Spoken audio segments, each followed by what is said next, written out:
This government meeting is brought to you by Eastworks and our local cable subscribers.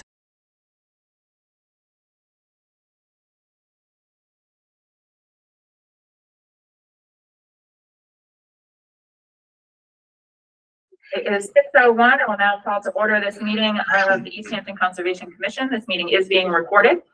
This meeting of the Easthampton Conservation Commission will be conducted in person and simultaneously via remote participation online to the greatest extent possible. Every effort will be made to ensure that the public can adequately access the proceedings in real time via technological means. In the event that we are unable to do so, despite best efforts, we will post on the City of Easthampton website an audio or video recording, transcript, or other comprehensive record of proceedings as soon as possible after the meeting. Should an interruption occur in which the online meeting ends abruptly, both the in-person and online meetings will not be restarted, and all agenda items will be automatically continued to the next scheduled meeting. Kathy, do you have additional housekeeping items to go over? Mostly just to note that if anything technological issues occur, we're going to continue to the June 26th meeting. Everything will just automatically be continued, and the chat is not private. Great. Are there any public concerns, non-agenda items? I've not received any. Okay. Hearing none, we'll move on to public hearings. I'll note that the first item listed on the agenda is a public hearing for Tasty Top Development, which has been continued until July 10th, so we won't be addressing that further this evening. Our next item is a public meeting request for determination of applicability filed by the City of Easthampton for installation of a bog bridge for existing trail enhancement at Montauk Park, 200 Park Street, map 157, lot 83. Do you have someone here to speak for the city? Yes. Would you introduce yourself, please, Jeff, for the record? Sure. I'm Jeff Bagg. I'm the city planner.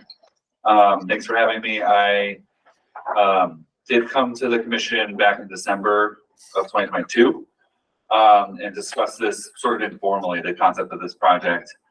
And at that time, it seemed like the project could be eligible for an RDA, request for determination of applicability. So it's taken a little bit of time to get to that point, but I have filed that.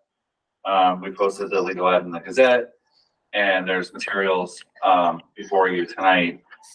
And what we're asking for is permission to install a total of about 120 feet of bog bridge. It's kind of broken down into two sections. Each would be about 60 feet in length. We are trying to enhance an existing trail that basically connects Montauk Park to the new Mountain View School. As you're traversing into Montauk, the very first couple hundred feet, you're on the access road in, and you're going over a resource area, and then off to the right is a trail that's been in existence for decades. People have been walking to White Brook. But with the movement of all K-8 students to that facility, we see both the need and an opportunity to enhance that trail. The first section between the Montauk Access Road and there's an existing footbridge is really the worst part. Taking a quick step back, 2 years ago, Williston volunteered to assist us, and they paid for GZA to do a delineation of that resource area. So that's in the packet. The bog bridge, the bridge that's there now goes over a stream. And then there are some bordering vegetated wetlands right in the vicinity there. A part of this bog bridge would be in the resource area, but it's the path that we want to have people be walking on a small footbridge rather than in the resource area. So there's some plans. I can go into details on that. And then as you go over the existing bridge, you go up, you traverse up a hill, and within the buffer area, there's another section that the consultants think we should do bog bridges instead of, it dips down near a big tree and it's heavily rooted. It's very difficult for kids to walk through that. And we had talked about maybe filling it or doing some other trail treatment, but the company is suggesting a bog bridge. That way the roots would stay intact and this would traverse over the roots. The last part of the request is some hazard tree removal. Cassie took a couple photos at the site visit today. There's one giant dead pine tree that's just been eaten by woodpeckers. It's in rough shape. And then there's a couple other trees that have leaned. They're crossing the trail. I mean, they're over people's heads, but they're crossing over the trail. And so Conservation Works is going to do hazard tree removal as part of this project going forward. So I would imagine there's questions. There's a detail in there about the construction. The one note is we are proposing to work with Conservation Works, who does this kind of work in the area. The detail shows 2 10-inch planks, and what we're actually going to do is 3. So I mocked up the plans to make the note that we're going to be doing a 30-inch wide log bridge, just because of the high number of people that'll be walking through there. So that's the detail. It's mounted on 6x6 timbers that are going to be anchored with rebar. It's a pretty non-invasive way to get in there and put the log bridge in. And we are hoping to start the contract with Conservation Works. I haven't signed it yet, so I want to make sure we have all the approvals within 60 days of approval. So we're hoping to get it installed and so that it's usable for September when kids go back to school. The last 2 parts I should mention is I've been to the Parks and Rec Commission twice. The commission and the Parks Director are fully supportive of this. The planning department is going to fund it, and Williston is totally agreeable. None of this part that you guys are dealing with is on Williston property, but the trail does traverse a corner of Williston's land, and they want us to focus on this trail to help reduce the number of people who are using their cross-country track facilities. So that was part of the reason why they funded the wetland delineation, and they're granting us permission to be crossing over that. So I think with that, I'll stop and answer any questions. There is no equipment to be used. It's all installed by hand. Is that correct? Let's check the Conservation Works proposal there. I do not think there's going to be heavy equipment, but I think he talks about staging areas. I'm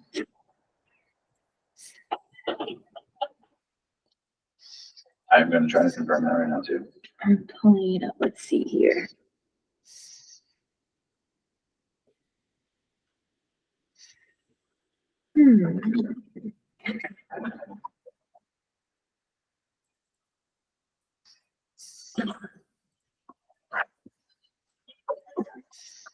It doesn't say. When I was talking to him, it sounded like this was people powered. Okay. And the proposal mentions small gravel. Do you know where that would be used, Jeff?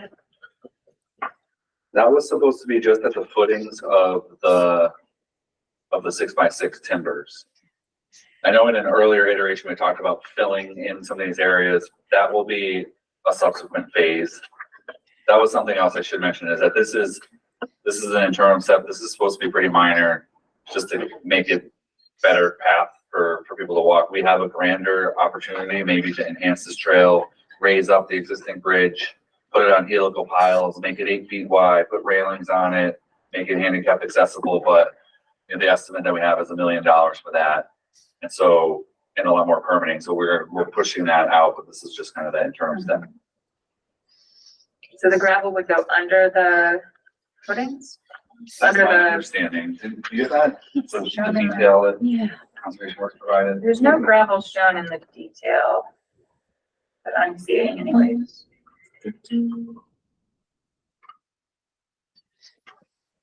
Hold on a sec. Yeah, I didn't see any detail either, and I don't see it like noted on the plan. There should be. I don't know if you think that other plan that you sent me the image of, Jeff, would be better, because I can pull that one up. Is this, yeah, it doesn't talk about the gravel here. It's really the only place I can imagine them putting it. Ignore that though. That's an issue. And I don't see it noted on here. Do they,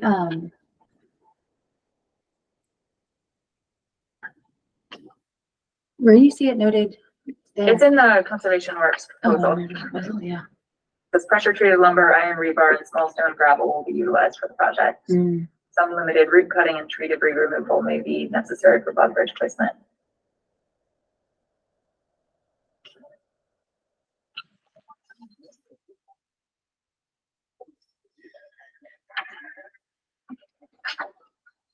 Are there other questions from the commission?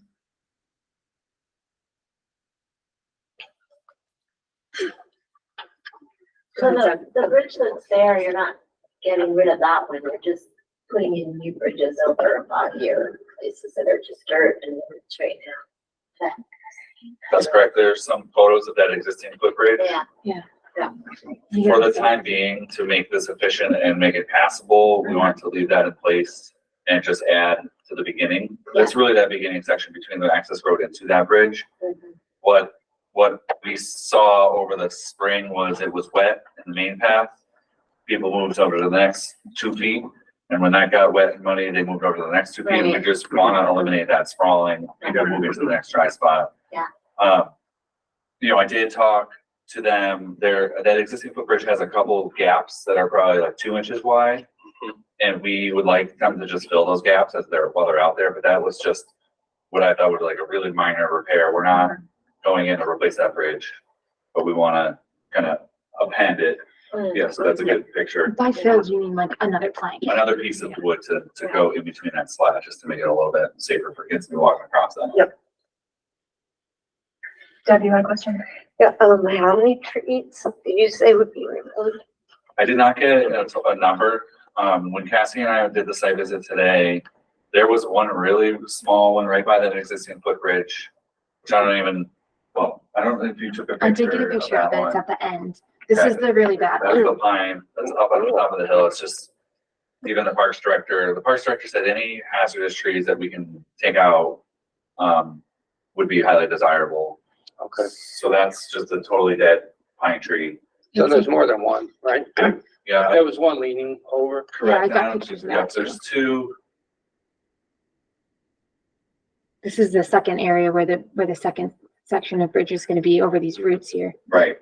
And It then looks mild in that photo, but it's a dip and it's difficult for kids to traverse. did I get a better picture of it? I think I did. Yeah, here we go. So And you can see there, one's traversing to the right, one's traversing to the left. They're both basically dead. And those are ones that the Parks Department was asking for us to try to remove as a hazard while they're in there. I believe this area is outside of 100 buffer zone. So we Correct, figured that out. Yeah. So Kathy, it looked like there were a few areas that had a lot of roots, on the path. I wasn't clear which one. this is some of them. It's me looking back. So this is me looking back on that rooted area where they want the second patch. Yeah, I This saw is- the one after the bridge. Looks like it's going up the hill. Yep. Okay. Here, I'll go back. So this is the same space where the second patch will go. This is getting back closer to where the existing bridge is. And then there's none proposed on over Correct. these. So there won't be anything done after this where the existing one ends. Okay. But then if you were to go back up this trail, you get to that old tree. You get here, and then you go a little bit farther and you get here where they want the second section. But the one after the bridge, if you go back to, Yes. that looks really bad, doesn't it? One more. Let's see. Here, Yeah, yeah, yep, there's lots of roots, but unless you sent them left. Yeah. Yeah. Anecdotally, that area doesn't get as muddy. It's definitely upland. It's up. I mean, the muddiest part is obviously close to the resource area. This didn't suffer from the mud exposure that the other area did. So when they looked at this, they said they would want to remove those two giant trees going up the hill, take out the root system. And I said, I think that's too much for what we want to do to kind of quickly implement something. So I think we would try to let that be and hopefully look at a more comprehensive project in the future, figure out really how to solve all the problems. so this was another other tree. I mean, it was maybe like Right. So 5 inches yeah, around. it's just dead. It's It's like, just, yeah. like this big, and that was definitely So you are removing that larger tree, the larger tree, that had A no large bark. Pine tree. That's and how's that coming down? chainsaw, I would imagine. And then if it was in the proposal, one of the things that they recommended, and I think we would be agreeable, is anything that makes sense that would line it, like put it on the sides of the trails to help delineate the trail, the heavily traveled pathway. That's kind of what's happening out there naturally now. But we want, once we get the bog bridge in, we want to kind of put something to just help delineate the preferred path.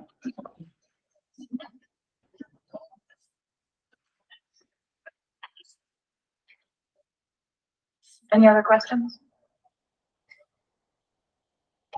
Dan, anything from you?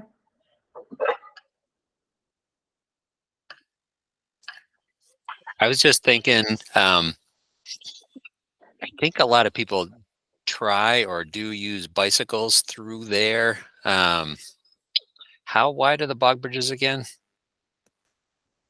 The planks are 10 inches each. Okay. Yeah. So I guess if people are walking on the bridges and have their bikes kind of like, rolling them along next to them, it'll be better than the current situation. Yeah, it's not a lot you could do about it at this point, I guess. But Jeff, do you see bike traffic out there a lot? Do you think they would try to use the bog bridges, or do you think they would be going off trail still if you do see bike traffic out there? I use the trail frequently. What I would see is leisure bike, like mountain bike use. Is what I is out there.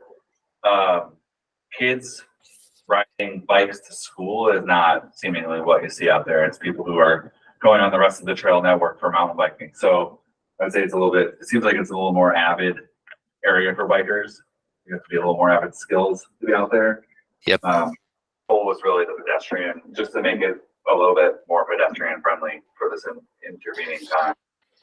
Yeah, I guess I'm just thinking out loud. I'm wondering if having the bog bridges there would push like mountain bikers that are trying to mountain bike there farther away from where it's become established trail now, because they can't ride on the bog bridges, but are trying to avoid them, a little bit. I would say most people who are riding in there have enough skill that they'd be riding the bog bridges. And I say that as a mediocrely skilled mountain biker. If you can navigate those routes, you can navigate the bridges of this type. Okay. So are you expressing a concern that there'd be more bike traffic? No, I guess I'm just wondering if we would be pushing some bikes like farther away from the current path, if the bog bridges would be. Will there be any signage or anything? And my apologies if you covered that. We didn't propose any signage, but it's certainly something that I've thought about a little bit of signage. But the first level of signage is even the most basic directional signs to Nantucket to Mountain View. If you're thinking about like stay on trail kinds of signs, the planning department would be willing to make simple ones that would be laminated at least for an initial education period. But the one that I want to say is between the Nantucket access road and the existing footbridge, I think we could have Conservation Works move any excess material to right at the edge of the bog bridge and eliminate the opportunity for people to bike off trail. Because I think what happens now is they come down the hill over the existing footbridge and they would just stay on the bog bridge. I think we can use what they were proposing to use any of the hazard trees or anything else that's right there that they need to move to work on, put it at the edge of the bog bridge to make that the delineated path, less likely for a mountain bike to hop off and go somewhere else. Yeah, I think that those two things, some simple signage and doing something like what you were talking about with hazard tree debris and such would make sense.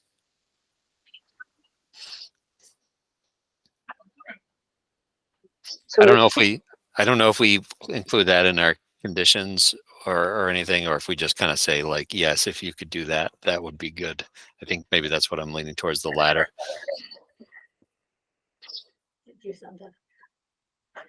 are the bridges directly on the ground, or is there a space between the ground, the bridge?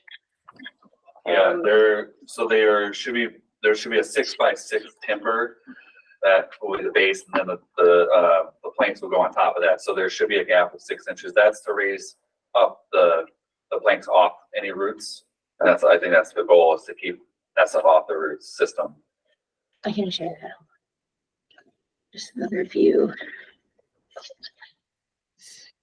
How long did they say that this would be good for? you know, like the wood before it starts breaking down or? They didn't, No. there's no, they didn't give me a warranty or anything. I mean, I would guess, you know, some of these, once they're in, the Parks Department will not be happy that I say this. I think if they become damaged or in need of repair, we would be talking to the Parks Department to replace them in kind. My sincere hope is that within 5 years, actually, so within 5 years, we're constructing something much more substantial. And within 2 years, we're talking with you about the overall replacement plan for the entire trail. And that would be the anecdote I wanted to add is that there's a funding source called Safe Routes to Schools. And we did get a grant to rebuild the sidewalk on Park Street, but they recently changed their formulas to now allow high school projects to be eligible, whereas they were not previously. You couldn't tie a project to high school. And now the narrative that we have is that we can connect the high school to Mountain View. The football and track facilities for high school are at Mountain View. So what we want to do is we want to enhance this trail so that high school students can walk from the high school to Mountain View easily and safely, and eliminate car trips and make this like feel like more like a campus connection. So that's why I feel really optimistic that this is a temporary kind of midterm solution to something that we can come up with a better overall solution for.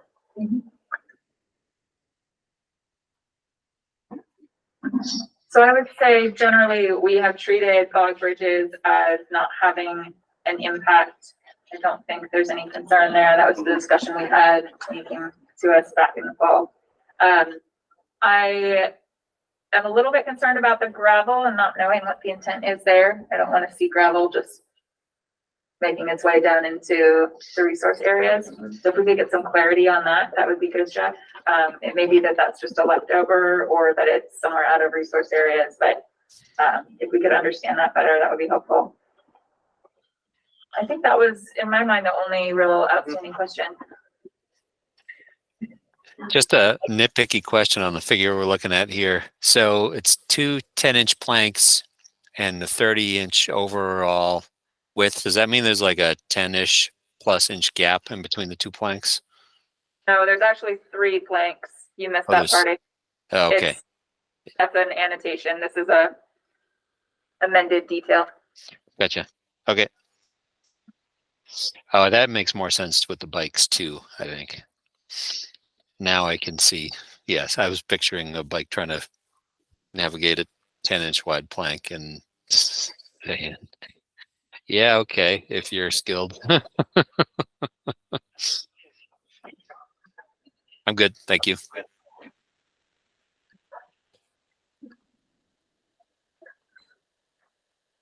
I have a question. I'm happy to come back, but I was wondering with an RDA, can you put conditions on it? Yes. So my question would be, and because you guys do this more than I do, and seeing any other bog bridge proposals, is there a typical gravel location or replacement? Because the only thing I can think of is under the footings. If they would excavate where the 6x6 timbers go, they put the small gravel and then they put the timber on top of that. That would be the only, because I can't imagine a gravel ramp up to it. And we discluded, we did not include any other filling or like trail enhancement with anything else. So yeah, no, typically the whole idea of a bog bridge is that you don't do any excavation of the soil whatsoever. So it may just be an oversight. And if you want us to just condition that out of it, that there's no gravel used unless you come back and talk to us about it, we could probably do that tonight. we can try that. The only thing is I don't know if it's for the footings, and if they were, I'm imagining putting the 6x6 timbers on gravel stone. That would be the only use I can imagine them using. I don't know if that would be something that. I think that would be atypical certainly from what we've seen and from what I've seen in other places. Any other conditions? The usual 48-hour construction notice. Doesn't sound well. We'll also condition that we're assuming it's all handwork, no equipment being brought in. And then it doesn't sound like there would be any reason for erosion controls because there's no excavation, so I don't think we need to worry about that. So I think it would just be the 48-hour notice. No equipment, no gravel. And I'm realizing I didn't print out the signature page. So if y'all want to wait, I can put that out really quickly. Sorry. I'll be right back. Is, Plains to School still active, or is the Park Street work taking place? The Park Street project is connecting the Manhattan Rail Trail via an accessible ramp up to Park Street, and then running an 8-foot wide sidewalk along Park Street to school. That is funded and it's in design. The like enhancing access from the plains hasn't really gone anywhere. We got some neighborhood resistance that slowed it down, and we refocused on that first sidewalk project. Okay. But wasn't there a pass to the schools through that? The pass from Plain through to Nonset Park to both schools as well? It was a concept, Yeah. and we didn't yet carry it into any kind of design.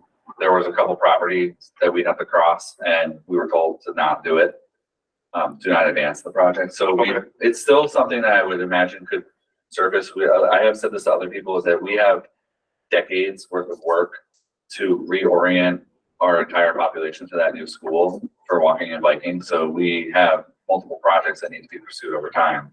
This is just like the smallest one, but it's an important one because people are using this path, which want to make it easier to get through. Thank you. So issue a negative determination number 3, that no heavy equipment is to be used, 48 hours notice, and no gravel is to be added. So they Anything updated else? They changed the form on the it. form has been updated. Also, you can do it on EDP now. So I say still sign it, but I'm probably gonna fill it out online, and then I'll just scan this page, signature page, or use the electronic signature allowance y'all have given me. But that is an interesting development, that it's all online now. So we have work both in the resource area and in the buffer zone, which would be types 2 and 3. Oh, We mark them Hey. both up. I've only ever just done the one for the resource area. Well, no, actually, the resource area allows you to add conditions, right? It's not the buffer zone one. No, it's the buffer zone one. Oh, it is the buffer zone one. Yep. Number 3 allows you to add conditions. Right. Yeah, maybe we do both Okay. or something. In both before. I don't think we have, but I say we try it. Okay. So was that a formal motion? That's a formal motion, negative determination number 3, that no heavy equipment, 48-hour notice, our standard terms and conditions, and no gravel to be added. Second. And you want to add in a number 2 also? And we have a second? Second. Roll call vote. Clark? Aye. Weeks? Aye. August? Aye. Whittemore? Aye. Ryan? Aye. Patrick? Did I hear we're doing a 2 and a 3? That's correct. Okay. Aye. Great. Motion carries. All right. Jay, you can sign for me. Ken, how can you tell?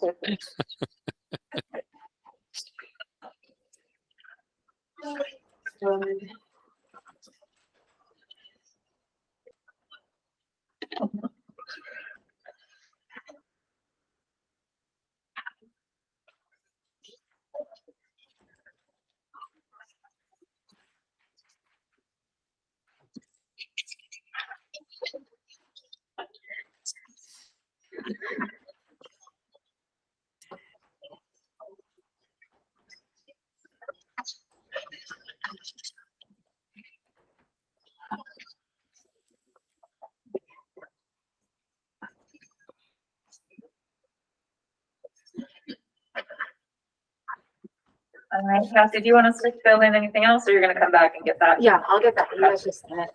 Like I said, I think I'm just gonna redo it all on the computer. Where did the signature page go? It's in there. It's all a little different. I had it on top before.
Jeopardy kind of music.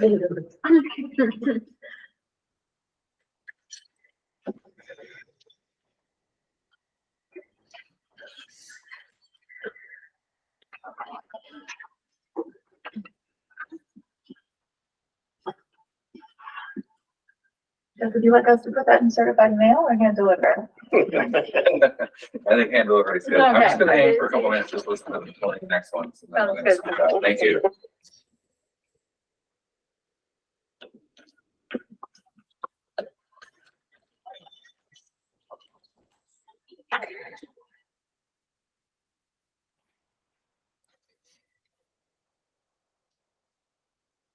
Who's trying to make the fees for the fees committee? This is trying to make it.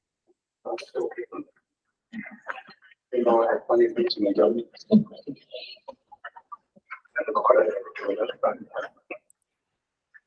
Someone's talking about loose.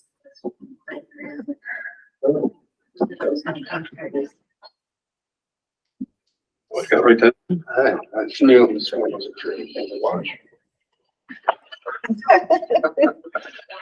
All right, yeah. I didn't I'll sign put for it- Dan, I'll put it in the but, file. you know, You didn't write. but It's okay. I can print his name and initial it. No, it's just, that's fine. I'm just kidding. All right. Our next order of business is a request for certificate of compliance with Easthampton Animal Hospital, 410 Main Street. This was a stormwater permit only for the stormwater management system associated with the animal hospital remodel, map 154, lot 8. Do you have someone here to speak? Yes, I am. Lucky Sparkle. Nice to see you again. Hello. Right, so I did submit a letter. This is the Easthampton Animal Hospital. It's been ongoing project for a while. Lasted over a year. It finally wrapped it up, stabilized the site, checked the elevations on the controls. Things are looking good. And I did submit a letter requesting the permit be closed as well as built drawings. And I think after that, I'm open to discussion, hear what the commission has to say. And I can just add that we did do the inspection with the city engineer. I believe we did that on the 1st of June. And he didn't have any, Commissioner Carr was there. And I got a letter from the city engineer saying that he thinks it's substantially complete and would recommend that the bond be released. There isn't like a permit that we issue like certificate of compliance for this. It's more just the commission votes to approve the system and close it out. And then I usually issue like a memorandum stating that the project is considered complete, and that the bond can be released. Bucky, it looks like there were no deviations from the plan that was submitted and permitted. Is that accurate? That is accurate. I'm actually quite pleased with how well this one came together. It had very little wiggle room.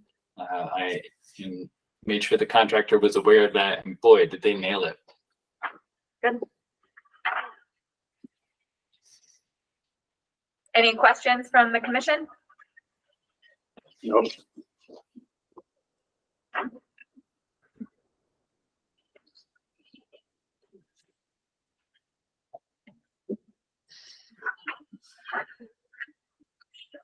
We have our O&M plan in place.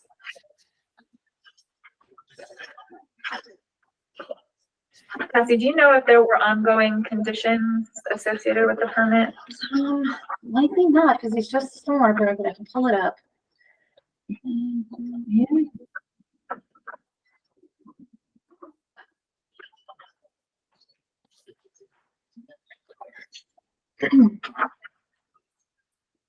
And as a point of clarification, how do we actually issue a certificate of compliance for a stormwater permit only So- project? We don't issue a certificate of compliance, but what I've done in the past is if you guys vote, that you find it to be complete, then I will basically issue a memorandum that Okay, just says that, and says what happened at the meeting, and is a summary of it all. And usually that's sufficient for the bond release for the companies that they set it up with, okay. because it's just a city ordinance, it's however we want to do it, really. Let's see.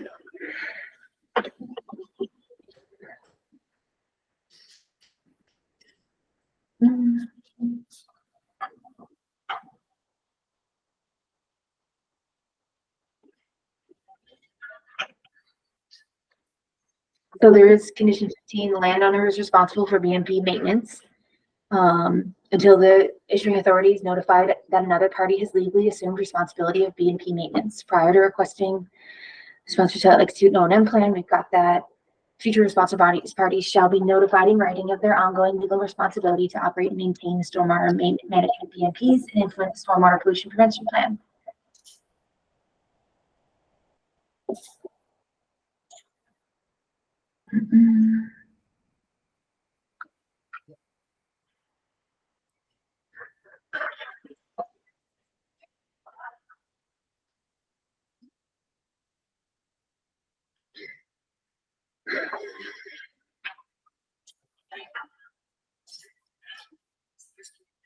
And it looks like conditions 16 and 17 and 18 go into more detail as to those responsibilities.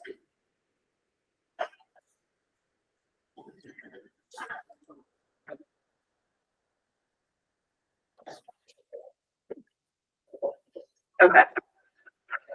And this document was supposed to be recorded with the Registry of Deeds. Do we Correct. know if that was accomplished? I'm certain that it was. Yes, I've got the recording, proof of the recording here on file. Okay, and so that I assume is what creates the legal responsibility for those ongoing conditions. That's my in lieu of understanding. a certificate. Okay. Yeah. All right. No further questions? No. All right, do we have a motion? Motion to issue a memorandum to close out this Stormwater management stormwater maintenance plan, Stormwater permit. stormwater permit, permit.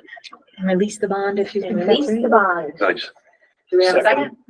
All those in favor, Clark? Aye. Weeks? Aye. August? Aye. Whittemore? Aye. Ryan? Aye. Patrick? Hi. Motion carries. All right, and you don't need anything from us in terms of signatures, Cassie, is that correct? Yeah, that's correct. So Bucky, I'll be able to hopefully get it to you right in the week. I missed that. Cassie, is something about a week?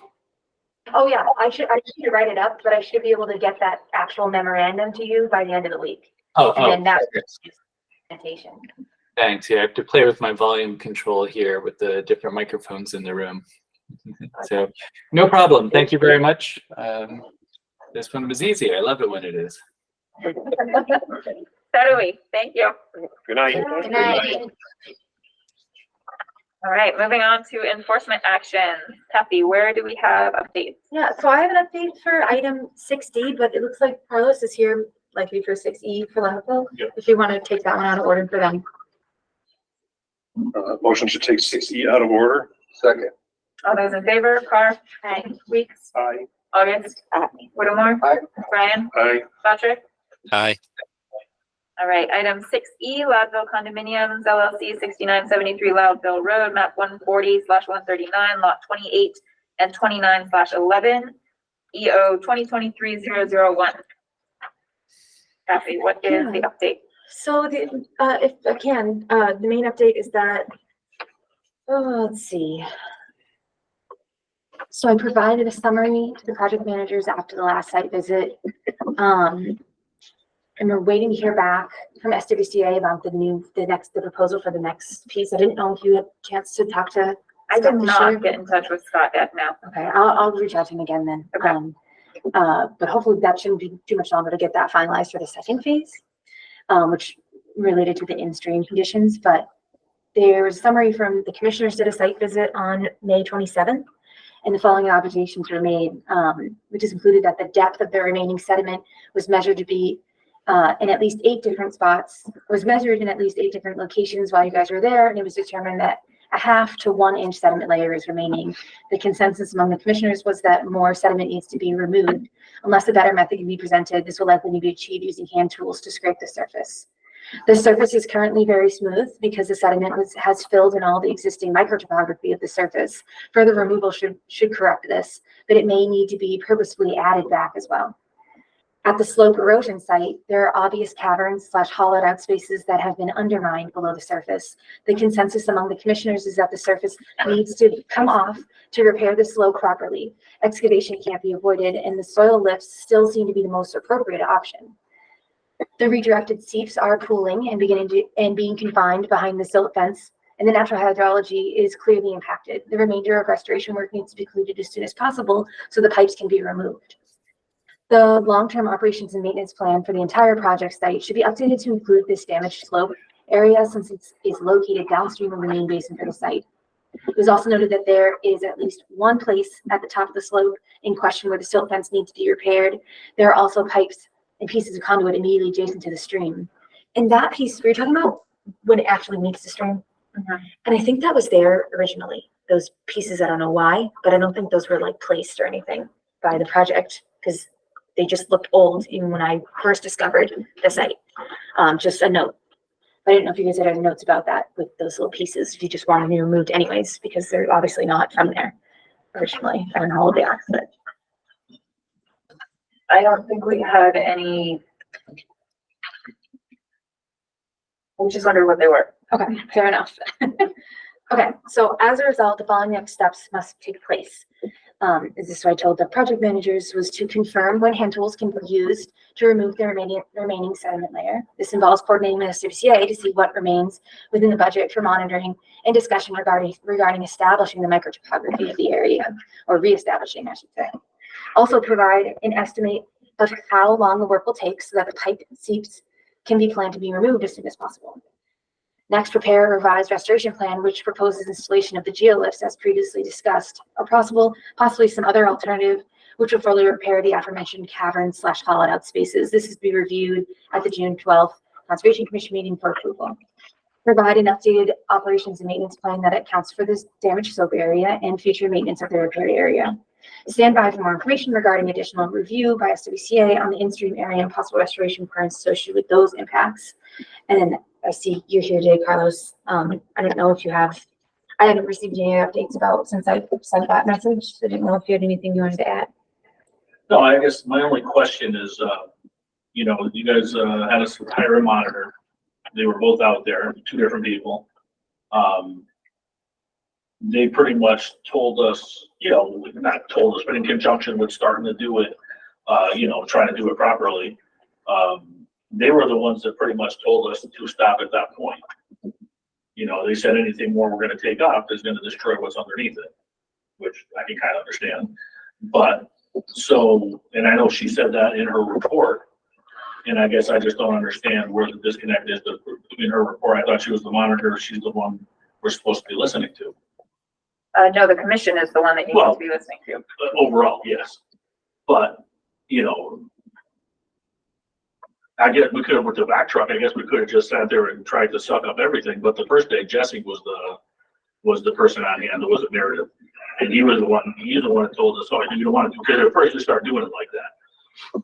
And as you're scraping it up and all, you know, getting it all kind of soft enough so it can be pumped up the hill, you know, you're starting to then take roots and stuff underneath it.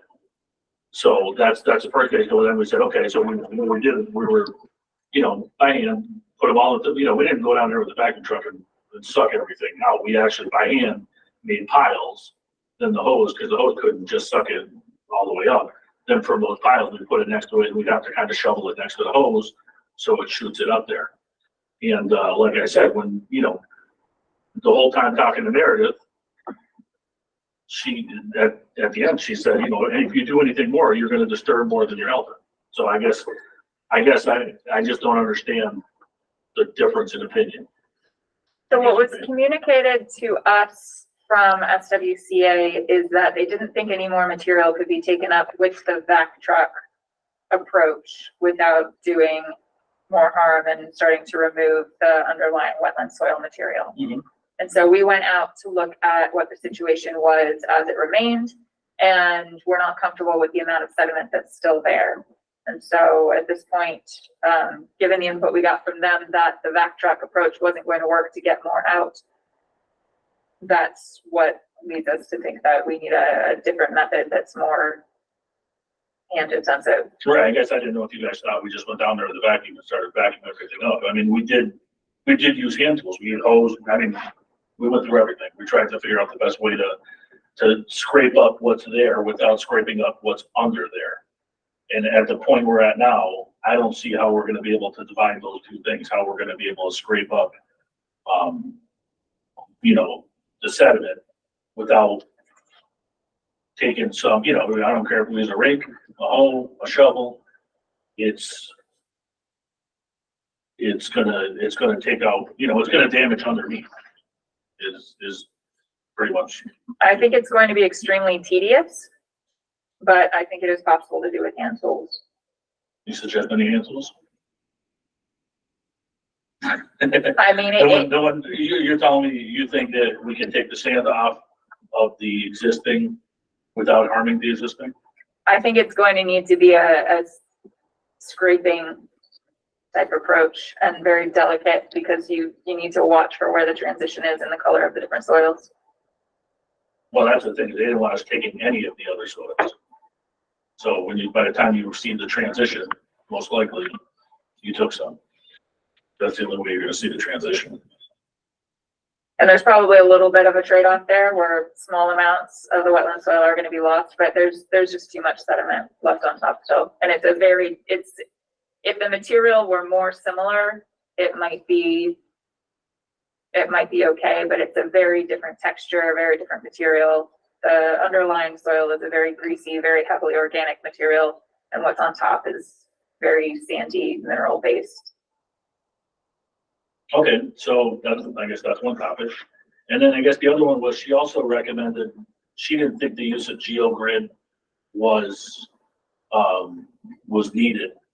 And I think at the last meeting, I was on Zoom and I kind of heard it, but I'm not sure who said it, about almost maybe creating some kind of GeoGrid with an erosion blanket, lining the erosion blanket in first, putting loom on it, wrapping it around. So then you're stapling the bottom, you know, you're kind of making a bed of it and then stapling the top and do that going up the hill and then probably run a second one just on top of it. I'm not sure if someone, you know, unless I misheard, but I thought somebody had said something about erosion blanket making, you know, kind of making homemade GeoGrid out of it. I don't remember that specific conversation or who that was, but our observation out there was that the failure and the erosion goes back into the slopes that you've got sort of overhanging material with stuff carved out beneath it, and that without taking that top off to restore those cavernous areas, that you're not going to be able to really. So if we're looking at it, you're kind of saying almost, so if it's the cavern, you're saying like this, so it's a little bit under, you know, it's not a huge area you're talking about excavating then. It's probably fairly substantial. I don't know, Dan, if you want to chime in. Yeah, I mean, I guess at the last meeting, I seem to remember, and I could be completely wrong. I got the impression that the intent was to try to do the repair with hand tools coming from, not from the commission, but just that to do the fabric encapsulated lifts like we had suggested would take more excavation and more of an impact. So I would like to frame my view of it in that I'm not sure how, like, I guess I'd like to hear from you how you're planning on accomplishing the repair, given that it seems almost like the ground surface has had the material underneath it removed and it's kind of like dropped down. So it seems like there's voids underground there, you know? Um, and so I think, so that's one thing. So that's one item, which is a question. How did you intend to repair it? Um, and then the second thing is my my recollection of what we were discussing was not a geogrid, but it was biodegradable materials. So geogrid is like a plastic mesh that provides structural support. And what I had in mind, and maybe Julie, what you had in mind too, was just taking like a biodegradable erosion control blanket and like tucking it underneath at the toe, backfilling it, wrapping it up and around, and then tucking it again. Because if an entire like erosion control blanket goes down on the ground surface, just like top to bottom, then if water starts getting underneath it, it can erode below it, and there's nothing to interrupt that slope, and you don't even necessarily know what's happening. So we were trying to suggest a way. Sure, that wrapping does provide some stability to the slope, but it also breaks up the slope to reduce the potential for having an erosion issue there. So I guess so how do you think you want to repair it? And what do you think about what I just said about erosion control blankets and tucking it in intervals? Well, that's what I was mentioning. That's what I must have heard you on it, that's Yep. what you, an erosion control blanket. And as far as constructing it, you have to lie it in there. And I understand there's gonna be voids, to the sides of where we're working. It's not gonna be it wouldn't be just dumping dirt in a hole. Right. We're gonna have a lot of handwork, tamping, probably, tamping it into the sides just to get it into any voids.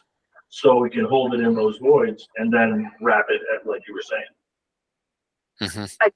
You're going to be able to use that soil lift technique without removing the material that's overhanging the voids. You're not going to be able to fill them properly without first cleaning up those edges and taking the material off the top. I guess we can agree to disagree. This sounds easy. Can I be recognized? I apologize. I'm on by phone. This is Rob Levesque from our Levesque Associates. Can you guys hear me? Mhm.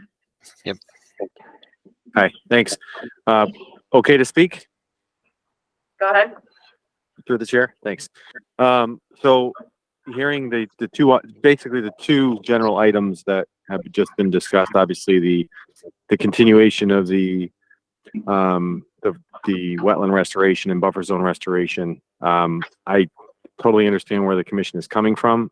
I would suggest it, and I may be incorrect in understanding this, but it sounds to me like there has been the monitoring with Meredith and Ryan, both involved in communicating with Carlos, and it sounds like there's also been a site visit. I don't know if that all happened together, but if that hadn't happened together, to me, that makes sense because I do understand exactly where the commission is coming from, and it's logical and it makes sense. I understand that there's, anywhere from a half an inch to an inch of material, different material. Does it make sense to schedule a site visit with all the parties there? Because the amount of work that this entails is pretty significant. And I know that that's the responsibility of the proponent or the contractor. So I'm not saying it's unreasonable. I'm just saying it probably makes sense, and it would be, I think, helpful to Carlos that there be a site visit. So some of these areas that are very specific and some of the specific work that you're asking for could be detailed. And I think that would be helpful so that everybody gets the result they're looking for and there's no misinterpretation. That would be the first piece. The second piece, I do agree that if there's soil materials hanging over, should be cleaned up, and it should be properly excavated and compacted in lifts and maintained. outside of storm events and then obviously the erosion control blankets. I know there's North American green products that we like. We could specify something. And then, run that by Meredith and the commission would make, sense to us. Certainly I agree with the comment. I think it was from Ms. Busa that, it needs to be cleaned up and done properly. I think a site visit to look at both of those items would be logical. And then hopefully we can get this, through Carlos can get this wrapped up and cleaned up properly so that everybody's on the same page. But it sounds like there's a little bit of inconsistency between the site visits that have been happening. And I think it would be helpful so that, understanding it's not the easiest work to do. He only has, I'm sure, so many staff members that can do it. So to the extent we can be,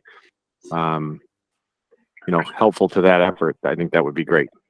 I would respectfully request that if we could do a site visit together. Rob, I don't think it's accurate that there's inconsistency among the commission. We were all in agreement on what needed to happen going forward. And I don't know that it's viable to get everyone out there again in a timely fashion. So I would prefer to keep this moving faster than that. Yeah, so to clarify for the chair, I didn't say there was any inconsistencies with the commission. Thank you. I guess my question would be, barring that, has your correspondence with Meredith only been that report that she wrote and then emailed, or has anybody actually spoken with her? Cassie's spoken with her. Yeah. You didn't speak with her? Yep, I did a number of site visits during the monitoring. Right. And then it's the commission's discretion on how to take the advice. No, I understand that. But usually. And I think from my understanding in talking with her was that the concern was that the vacuum truck certainly couldn't be used to get that remaining layer. It was going to be really hard to avoid taking up that material, like you were discussing, the original material that's there. And so the main recommendation was to either, let the material remain that is there and not use the vac truck anymore, or then the commission can discuss if they want to try to find another way to remove the rest of the material, but certainly not using the vacuum truck anymore to remove that last little bit. We'll almost have to use a vacuum truck. Okay. Or at least not, because yeah. no matter what, I don't see how we can get, I can look at other ways, but I don't see how we can get the material up the hill. Sure. That's the problem, short of, 5-gallon buckets, but it's not very walkable in too many areas over there. True, maybe you would use the vacuum truck in one location and bring all the. Well, we would do the same thing. We would, but like I said, that's why it seems like, I don't know, my conversation with Meredith was much different than, I guess, your conversation or anything else. The email was I know it was kind of a quick email of her report, but, And I know you guys apologize. supersede her and everything, but.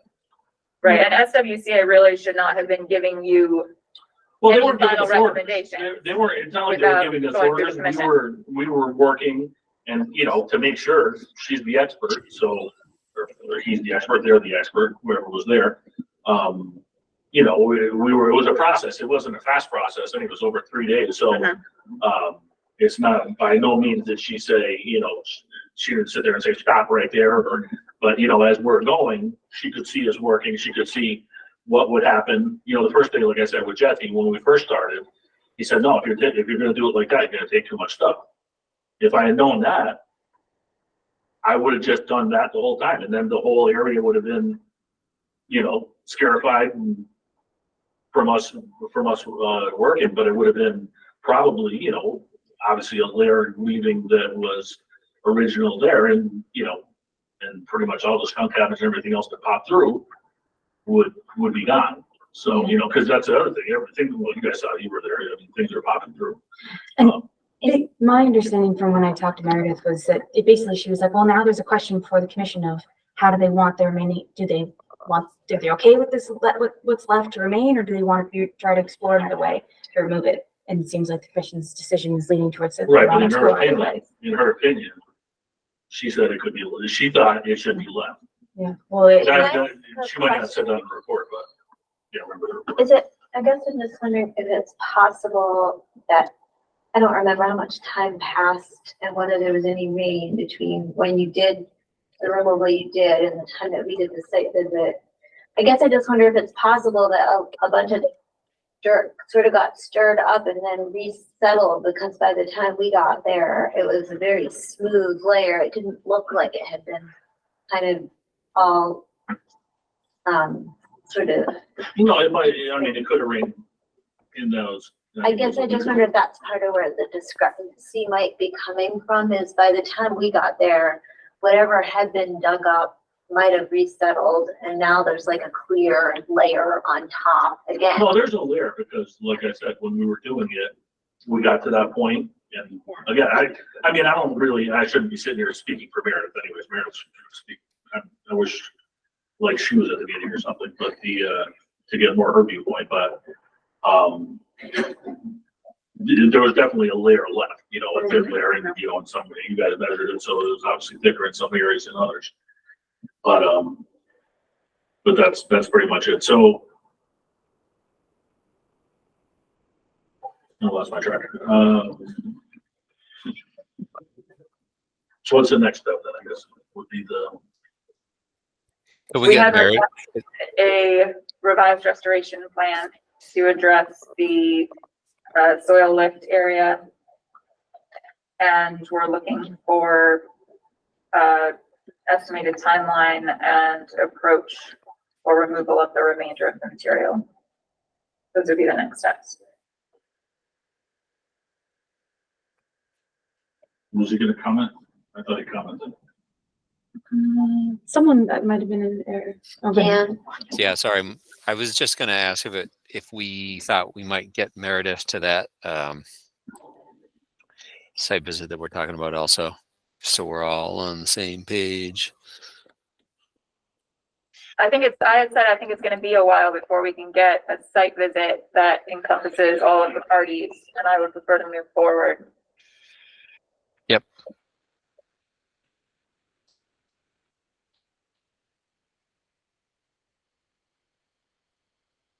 So to clarify, the commission is unwilling to schedule or try to schedule a site visit? We are willing to try to schedule a site visit, but I can tell you right now that it's probably not going to happen for multiple weeks, and I would like to get this moving along faster than that. Okay, is there someone you could designate? Is there anyone from the commission that could be designated to meet with Meredith, Ryan, myself, and maybe a member or two of the commission? Those meetings. Yeah, I'm available to do it, but Commissioner Reese was saying, I've done that and I'm happy to do it again. Do you feel like you would need to have the site visit to craft this plan? I know Ryan has a working draft that he's been working on and making changes to, and one of the iterations did include some kind of soil lift. Do you feel like you would need a site visit before he could proceed with that? An updated version? I'm sorry, if that was directed towards me, I'm having trouble hearing the audio slightly. Yeah, this is Cassie Traggart, the conservation agent. So I'm happy to schedule another site visit with you all, wherever you'd like to be there. It's just harder for the commissioners to be able to all organize to be at the same time, and it would likely take a number of weeks to do that. I know that Ryan Nelson had a plan that he had been working on that included soil lifts, and then it was updated once you felt like maybe soil lifts weren't necessary. I just didn't know if you needed the site visit even to work on that plan, or if the site visit was primarily for the remaining sediment removal. If we I guess the question is, well, what? Yeah, no. So yeah, I apologize. Yep. So if I wasn't clear, so I think so there's I guess two pieces. We'll break it into two buckets, right? So the one bucket is the restoration of the eroded area. I'm sorry, of the deposited area, the deltaic deposit down there, right? So I think it would be helpful to have a site visit so that we're all on the same page about what's starting to revegetate, what's not revegetating at all, what's, what the commission, wants out of there, because it's very important, because to Ms. Busta's point, it's the commission's decision, right? It's not Meredith's, and Meredith has been appointed through the commission, or at least hired through the commission, to oversee this, yet her recommendations are her recommendations, and it's the ultimate decision of the commission, and we respect that, we understand that.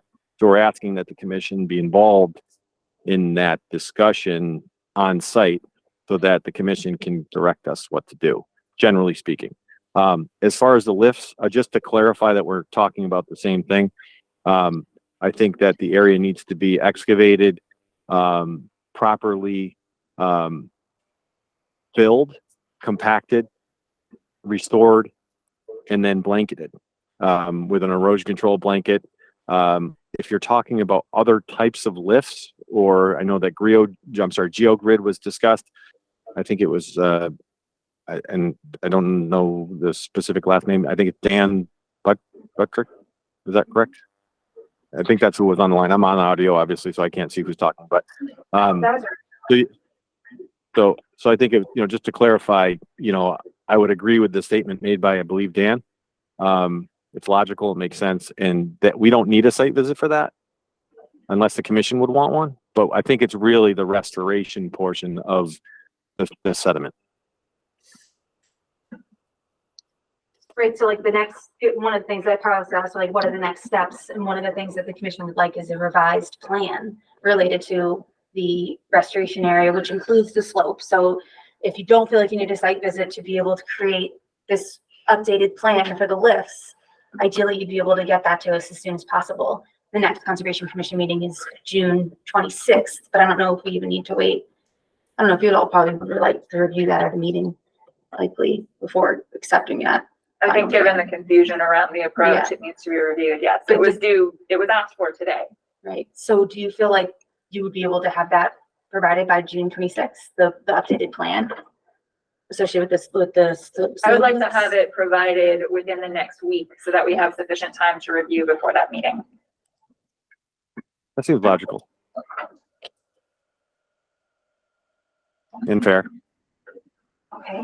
So my question would be, we're talking about digging the sides, filling, compacting, well, putting the mat down first. Filling, compacting, wrapping the mat around, doing that up the hill. And then probably another mat staples over the top of everything. I've typically not seen vegetated soil lifts done with another mat over the top. Have you, Dan? No. Okay, so if we don't need the one over the top, that's fine. Yeah, Right, because you have the individual ones wrapped in stems. okay. Yeah, it's easier. This is not. Should I put some? I probably would have to put some wattles going down the hill to break up water if it rains.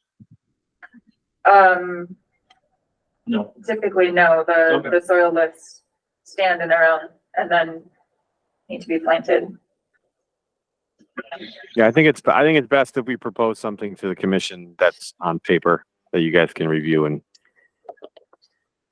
go from there. Yeah, I agree. The way that fabric encapsulated soil lifts came into this, it was just like, at the very beginning, it was like, what would be stable in this, stable and erosion resistant in this context, and we kind of threw it out there as one thing that the commission was, the commission was sure that it would be an answer, which is not to say that it's the only answer. Yep, understood. Thank you. So I think the commission can dictate the time frame. We'll make sure that we adhere to that to the best of our abilities. And if somebody is available to do a site visit, great. We intend to ideally communicate with Meredith at the very least, and try to come up with a game plan for Carlos that will get the commission where this needs to be for them. All of those communications with SWCA need to also involve Cassie. I think they do, Cassie. Is that in? I think they all do. That's been my experience thus far. So, yeah, as long as you just continue to do that. But yeah, if you guys want to, I don't know if we want to try and schedule a site visit now, but otherwise I can try to do it with them via email in the next coming days. It's up to you guys. If you feel comfortable. And I think I'd like to just say this. I think we have a willing contractor who understands that they need to, resolve this problem. I don't know that, I get a tone that this seems to be an adversarial tone. We obviously want to do what the commission needs. We are not in any way trying to, if anything, we want to communicate a little bit better if we can. So that said, there's no reason for anybody to think that they don't want to resolve this. I think all parties want this resolved for you.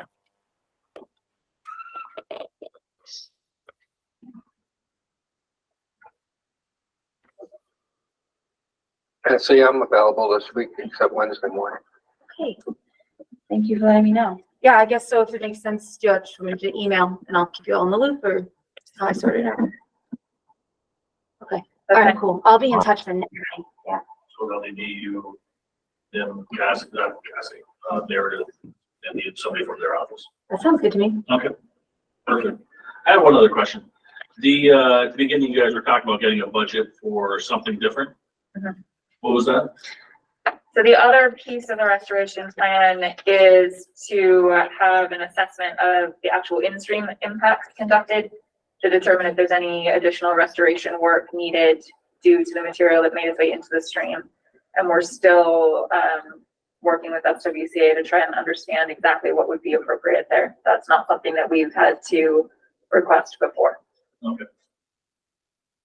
Yeah, ideally we'll have that sorted out soon, but essentially what that means, originally when we began, like the very first meeting, kind of broke it down into phases. And phase one was the sediment removal and trying to figure out the slope restoration. And then the next phase would be trying to figure out in-stream disturbances. And it wasn't clear yet at that time how that was going to be pursued. Likely what that will result in is another contract with SWCA that will need to be, entered in and then executed, just as we're doing with the soil removal.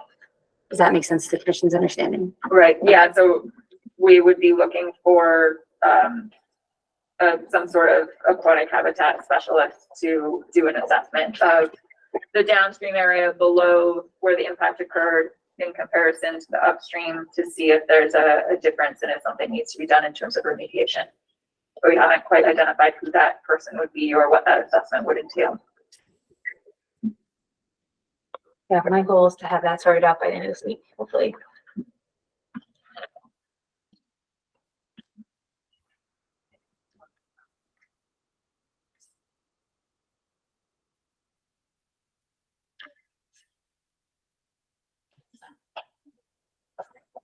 So with the motion then be to continue this till the next meeting with a revised report due within a week? Yeah, There's no motion needed.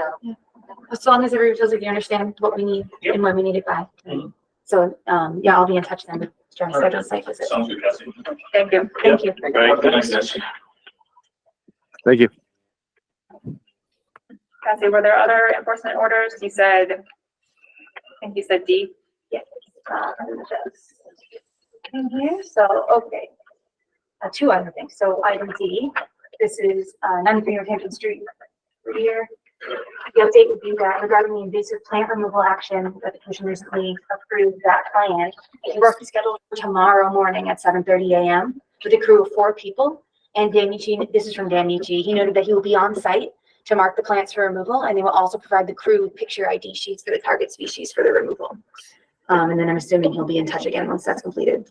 And then there's monitoring that has been established through the plan, which I don't remember what it said. But. And this is all physical removal at this point, right? Okay.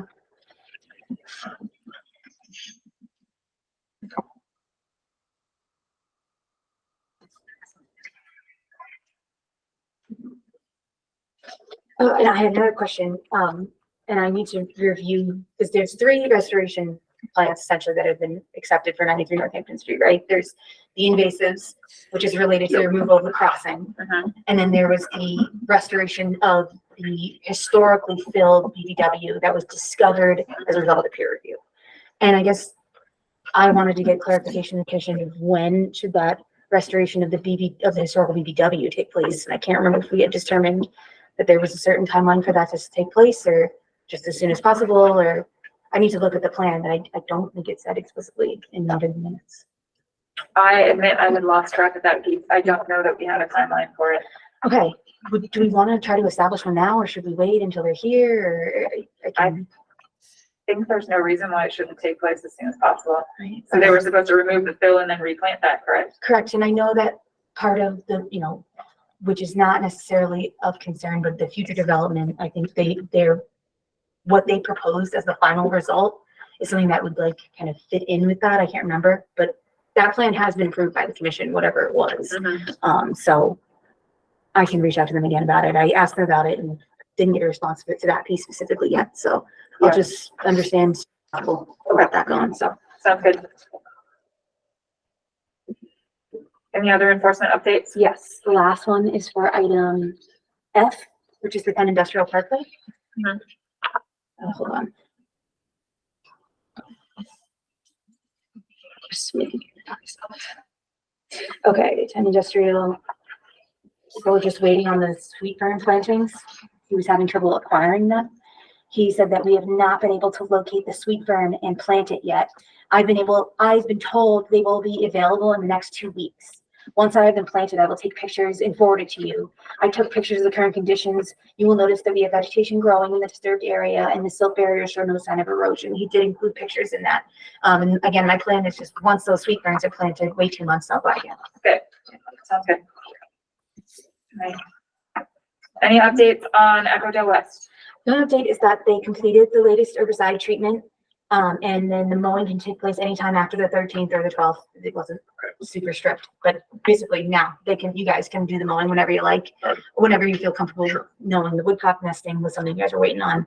I also got the waiver from Russell that gave them permission to go out there and do that extra log removal that you completed earlier. So everyone's good to go. Just go ahead and go for it and let me know when you're done, I guess. I'll check in with them. Yeah. Great. All right, which items do we have compliance updates for? A couple. So the first one is for item B, Lakehart Community 100 Bassett Brook Drive. That permit is expiring in a month, but they've reached out to me in time. I got a letter. They're going to pursue an extension. That's good to go. I just need to complete a site visit. I'll be reaching out to you guys about when that's finally scheduled. Okay. But I expect them to appear at the meeting on the 26th. And that's just their ongoing invasive management, right? Correct. Okay. Yeah. Okay, next one was the school. So they gave me an update recently about the reseeding that was done. It read as follows. We did a site visit with the landscaper and Gagavare GT yesterday to see how the spring seeding is coming in. Overall, pretty good, but we are going to loam a couple low spots and make a pass with the slice seeder next week to really thicken things up. The landscaper is also wrapping up replacing a few trees that didn't make it through the winter and finishing up his punch list. We're probably at a point where it makes sense to remove the last couple areas of erosion control so we can apply seed in the bare spots they will leave behind while we do this final reseeding operation, including a couple photos of those areas below. Let me know what you think when able. We would propose that we give next week's seed a month or so to come in and then schedule a potentially final walk in July. I'd like to do a site, my note was that I'd like to do a site visit before giving you okay to remove any more erosion controls.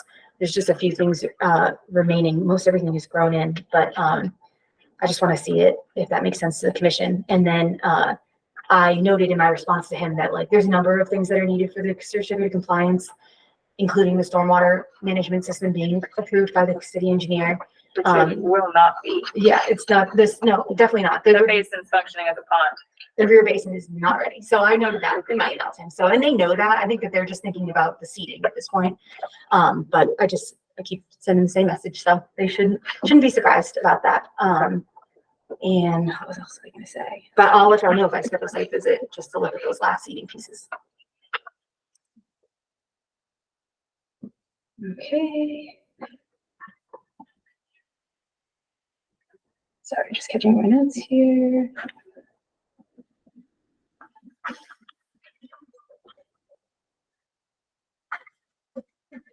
Next one, we did 6973 Loudville, 410 Main Street. We did. That was all I had. If you guys are ready for general business. Yes. Okay, I didn't finish. On letter J, Yes. we say expired 8/26/22. See here, likely yes. Yep. That one's been done for a really, really long time, and I need to just do it. I need to get the city engineer to complete the certificate of compliance request work. It's pretty much covered under the bundled order now into the future. So it's really just left over. To keep it on the. Yeah, because I don't want to forget. I need to close it out. So I apologize for that again. We're getting there. Okay, is there anything else or general business? The other one that I know is on your radar, Cassie, is Pumphouse. Pleasant Street Mills Oh, yeah. Pleasant which Street. also has the issue of basins not functioning the way they're supposed to. Yes. And Yes. have requested a 3-year extension, which is rapidly coming November. close to a close. Yep, this November. So I will reach out to him. Hold on.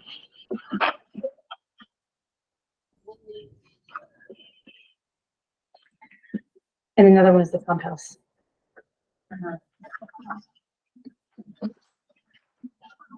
Okay, cool. Thank you. Any updates on you? It looks like that work might be done. They're really close. Okay. They're giving me the updates that they're reporting. That's required. They're working on removing the matting. I don't think it's yet completed. Great. And then there'll be that restoration work that'll be needed. Good.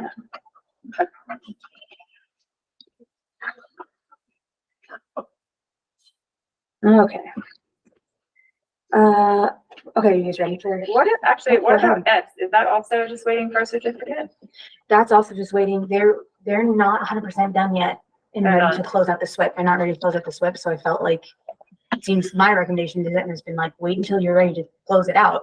Then you can That's close the out. Mount Tom Trailhead, right? Correct. Okay. That one doesn't have a bond, so it really is just gonna need, like, we're not like for the animal hospital, they were like, we want to close it out because So they want their money release the back. bond. Yeah. This one is kind of like, let's just, don't close it out until it's really done. I mean, that one's done obviously too, but they're just waiting to close the SWIP. Okay. Sounds good. Yeah. All right. Meeting minutes from May 22nd. Not yet completed, I apologize. Okay. But they will be here for the next meeting. Violation at non-stuck park. Yeah, so, I wanted to show you pictures I got. This was a resident notified me of, it looks like likely, I mean, if I'm gonna guess, it was some kids built a bridge out in Onset Park. This is really close to where we did the dredging, Right. and like more interior part of the dredging. Basically, they kind of, where that turbidity curtain was, they put a bridge in that same location, if you remember. I was there before.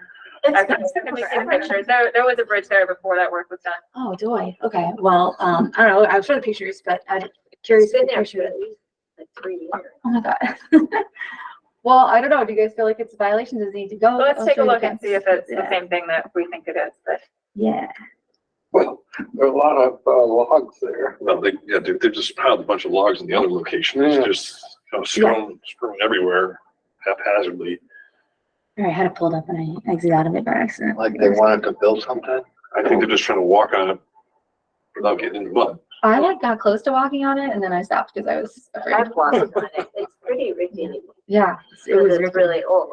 I was thinking like the mountain. I thought it was pretty impressive. Okay, There is a lot of bike Hold on. activity all through there. Yeah, I see tire.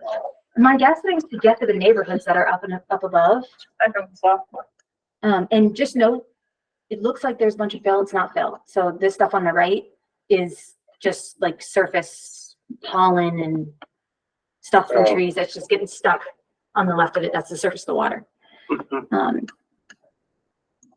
Yeah, so, So it has changed. okay. They've been modifying it. I would say, what was that, like, that's the size of a regular pallet. It's a series of pallets in terms of width. And then I couldn't say how long it is, over 10 feet. And then I can do some other pictures that I got. wouldn't cross it, but you could see it kind of like continues on and that there's just lame sticks. Yep. Right, Like a just bunch of lame logs and sticks, yeah. things. Yeah, it used to Sure. look more like that, just Yeah. sticks. I didn't see any like structures out there. And then this is like me zooming. Yeah, there's some like foreign boards. Everything else seems like found sticks. And this is kind of like the path leading up to it from the park side. And then like the bridge is like behind me. And like if at the end of the path here is where kind of like the staging area for the dredging was, if that makes sense. Yep. Yeah.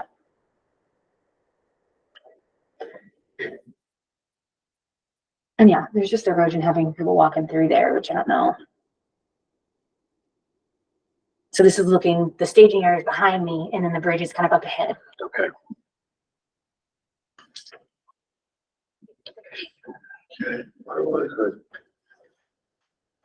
Let's see. Oh, what did I just do? Is that the last one? Well, it was in Huntington That was the Park. last one. It I was think you can actually see it on the the road that road. goes to the soccer fields. It was a Oh, trap rock road that came off of that. You see it what? On the aerial imagery, if you want to show you like where it is in context, I can find Yeah, it for you. there's been a version of it there always, or at least for a number of years. Last summer, the side that goes up to the staging area was completely overgrown. So probably all those logs and boards were there.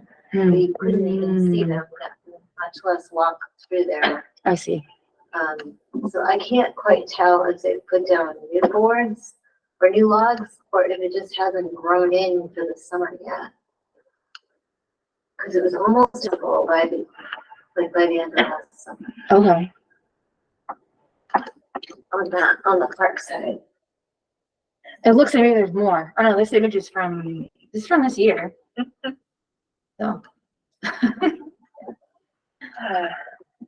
Maybe those look like, I don't even know, just like random boards. Can you zoom out while we're you come? Yeah. I think Cassie, so my inclination, I'm interested in others' views. So other than the part that's crossing the open water, this really isn't substantially different than what we just gave permission for in terms of a bog bridge. It's a little bit more disruptive because they're sinking into the ground because it's not supported. Right. My inclination would be to ask Jeff in his conversations with the Parks Department around these other paths in Nonotuck to have a conversation with Parks about whether there would be a way to consider doing something a little more formal here, because I think anything that, I mean, it's not the Parks Department doing it, it's not the landowner doing it, and anything they take out is just gonna get put back in. And it's just gonna happen again and again and again. So that would be my inclination, is to ask them to possibly think about Something more formal. something here ultimately, because if it is something that people are using to connect from the neighborhood into the park, it kind of fits with the larger plan that they're trying to create of linking neighborhoods through here. Anybody have other thoughts?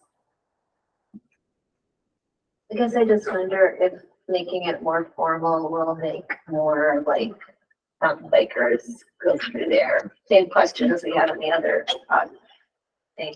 Mountain bikers riding on bridges don't do any damage, so I don't see that as a concern to the wetlands. They'd have to use the bridge to get over that part because that's just water. Right. So there's not as much a concern in going around it, like Jim And said. they don't go, mountain bikers don't want to ride through the sloggy mud, they ride on the bridges. Yeah. They're often the ones making the bridges. It's a very sweet little bridge.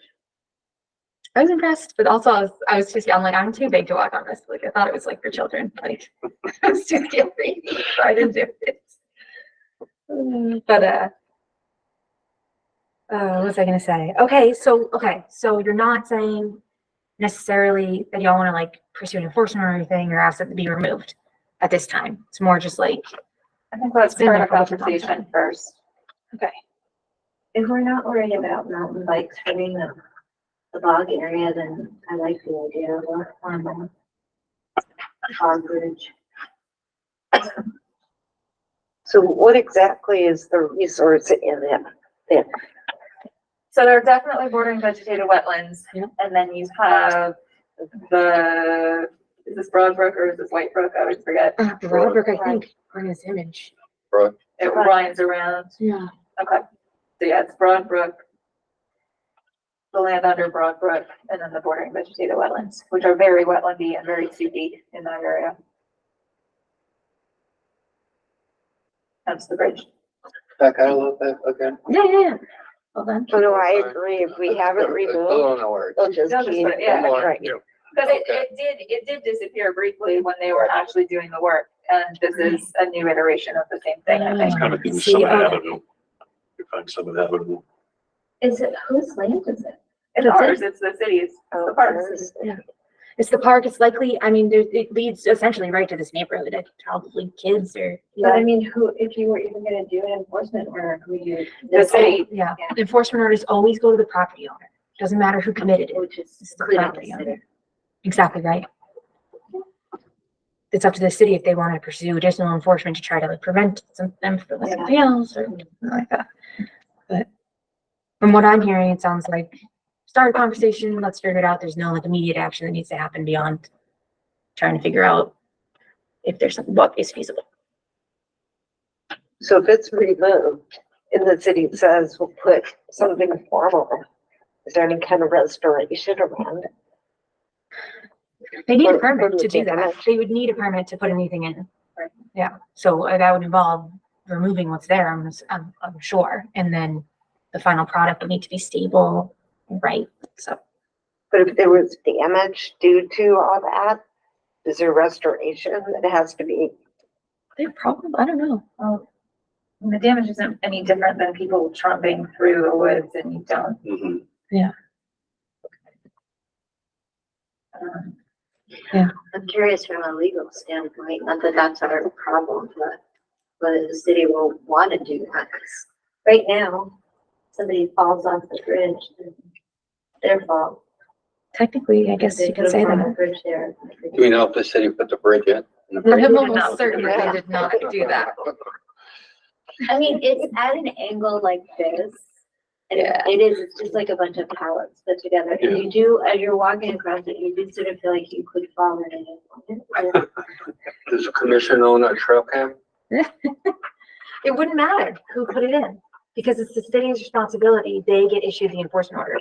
If the city wanted to put in a trail camera and try to catch and stop people, that's totally their prerogative. What the commission's concerned with is that the violation has happened and what the resolution will be. But we don't care who did it, really. We care, but it's like, we don't have any kind of enforcement to the violator, just the property owner. That makes sense. I don't know, whenever I've been down there, it's like this sweet, peaceful, quiet little spot where you just watch ducks and listen to crickets like this. It doesn't feel like anything bad is happening, but which doesn't mean it's not. It's not. For all we know, it was built by the beavers. You never know. This could be literal just trash that perfectly landed. Yeah, I don't think so. 24-hour drone. But you're right, there did used to be a different bridge there, it wasn't that. It's always been very unstable and rickety. Well, yeah, so. Okay, I feel like I know what I need to do next. But yeah, so I'll update you all next time. All right. Nothing really to report on the wetlands ordinance. What are we calling it? Working group? Yes. Working group had another meeting, a week ago, 2 weeks ago, sometime in the past couple of weeks, and continuing to make progress on sketching out what we feel like would be good recommendations for the performance standards for the different resource areas, but we have more work to go. And I think the next meeting is not scheduled until sometime in early July. No, actually, we had June 27th, and Devin noted that's the same night as the planning board's next meeting for the base top item, and maybe we should reschedule if y'all want to, if anybody's trying to go to that. I haven't talked to Tom about it at all yet, but Can you, Cassie, send an email to the work group folks with some other dates for us? yeah. If you pass the ordinance before changing documents included. No, impossible. Impossible. This is gonna be a really long process. Like, we haven't finished our very first draft yet, so. But we're chipping away at it, I feel like, nicely. Yeah. We're doing pretty good, I think. But, okay, I will work to reschedule a new one. Thank you. When we talk about the length of the process, do we include when we started thinking about it in 2007 or 2008 or not? Yes. Yep. Sorry, I'll mute myself again. Is there any other general business? I'll have nothing. So Cassie, I have a question. Something keeps coming up on the screen. Is someone trying to set you on a chat? Yeah. I don't have any think there's anyone on chats. with No one that else is Dan. here. Something came up like twice and it was a question. It might be sometimes Pete tries to be like, don't forget, you can use the whiteboard and like do other cool tools that we absolutely never use. Oh. That might be what it was. I don't Yes, know. right. It might have been Okay. associated with my email as well. Okay. Not sure, but I don't have any notifications, No, I don't see anybody out there. not any emails from people. No, it just sort of popped up twice, then it's disappeared. So I don't know if somebody was trying to I send a appreciate message. that. I don't see anything No, now. there's nobody on but Dan. Okay. Yeah. Oh, I haven't seen anything on my end, just no messages, no.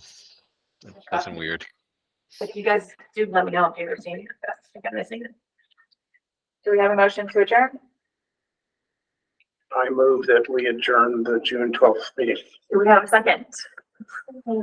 All those in favor, Parr, I. Weeks, August, Whittemore, Aye. Brian, Aye. Patrick.